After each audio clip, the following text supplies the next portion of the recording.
আসসালামু আলাইকুম, আশা করি সবাই ভালো আছেন। তো এটা ছিল শ্রীমঙ্গলের তৃতীয় দিন। আসলে আমি লং ভিডিও সবসময় দিতে পারি না কন্টিনিউ, সেজন্য দুঃখিত। আসলে একটু ব্যস্ততার কারণে সবসময় ভিডিও দেওয়া হয় না, বাট ট্রাই করবো এরপর থেকে প্রতিদিনই একটা করে ভিডিও আপলোড করার। তো গ্র্যান্ড সুলতানের সামনে দিয়ে চলে যাচ্ছিলাম আমাদের ডেস্টিনেশনের উদ্দেশ্যে। আর সব যেহেতু ঘুরে দেখে ফেলেছি, বাকি ছিলই আর লাউয়াছড়া। তো লাউয়াছড়ার রাস্তায় বেরিয়ে গেলাম সকাল সকাল। আর লাউয়াছড়ার বনের ভিতরে যখন ঢোকা হয় তখন ওখানে একটা ঠান্ডা ঠান্ডা ফিল হয়, মানে নেটওয়ার্কও পাওয়া যায় না, প্লাস ঠান্ডা ঠান্ডা একটা ফিল আসে। বাট আসলেই একটা যে মানে বনে বনে যাচ্ছি সেই ভাইবটা চলে আসে অলরেডি। তো যাই হোক, লামাছড়ার ওদিকে যাচ্ছিলাম। আর একটা জিনিস দেখানোর জন্য এই জায়গায় শ্যুটটা করেছি, সেটা হচ্ছে দেখেন কি সুন্দর লম্বা লম্বা গাছগুলো, মানে সারিবদ্ধভাবে দেখতে একটা অসম্ভব সুন্দর লাগছিল। তো ফাইনালি আমরা লাউয়াছড়ায় চলে আসলাম। আর এখানের মেন আকর্ষণ সবাই দেখতেছিল, ওখানে যে বানর খাচ্ছে মানুষের থেকে খাবার। তো যাই হোক, এখানে একটা বহু পুরনো ছবির শ্যুটও করা হয়েছে, এটা আসলে নতুন করে বলার কিছু নেই, আমরা সবাই জানি, যে কারণে আমি ওটা শ্যুট করে নিই। তো বনের ভিতর থেকে চলে গেলাম, যেহেতু একটা অ্যাডভেঞ্চার ফিল হচ্ছিল, যদিও আমার অ্যাডভেঞ্চারে সেরকম কোনো ইন্টারেস্ট নাই, আমি সেটা পারিও না। তো ফাইনালি অ্যাডভেঞ্চার ফিলের পরে চলে গেলাম লাউয়াছড়ার একদম ভিতরে।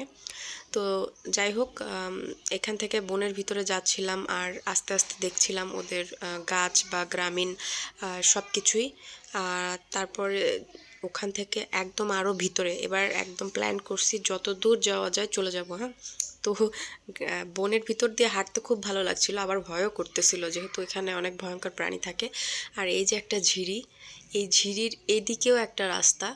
আমার আমি দাঁড়িয়েছিলাম ঝিরির দিকে, আবার ঠিক ওই দিকেও একটা রাস্তা, সেটাই আমি ভিডিওতে দেখানোর চেষ্টা করেছি, বাট কোন দিকে যাব সেটাই খুঁজে পাচ্ছিলাম না। তো যাই হোক, সামনের দিকে চলে গেলাম। তো এই যে পুরাটাই ঝিরি ঝর্ণা সম্ভবত, আমি শিওর না। তো এই রাস্তা দিয়েই বেয়ে বেয়ে হয়তো বা খাসিয়া পল্লীর দিকে চলে যাওয়া যায়। আর আমি পাশে যে গাছগুলো দেখছিলাম সেই গাছগুলো ধরছিলাম।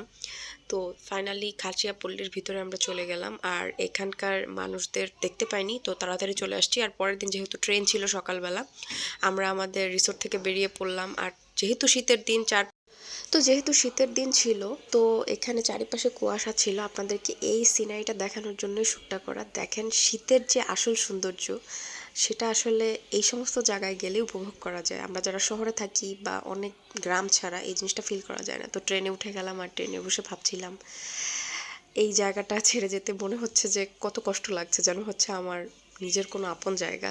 যাই হোক, এটাই হচ্ছে কথা, কিছুদিন আমরা কোথাও থেকে গেলে ওই মায়াটা আমরা পড়ে যাই। যে কোনো জায়গায় মানুষ তো অভ্যস্ত হয়ে যায়। তো যাই হোক, দেখতে দেখতে আমি আমার জায়গায় ফিরে আসলাম।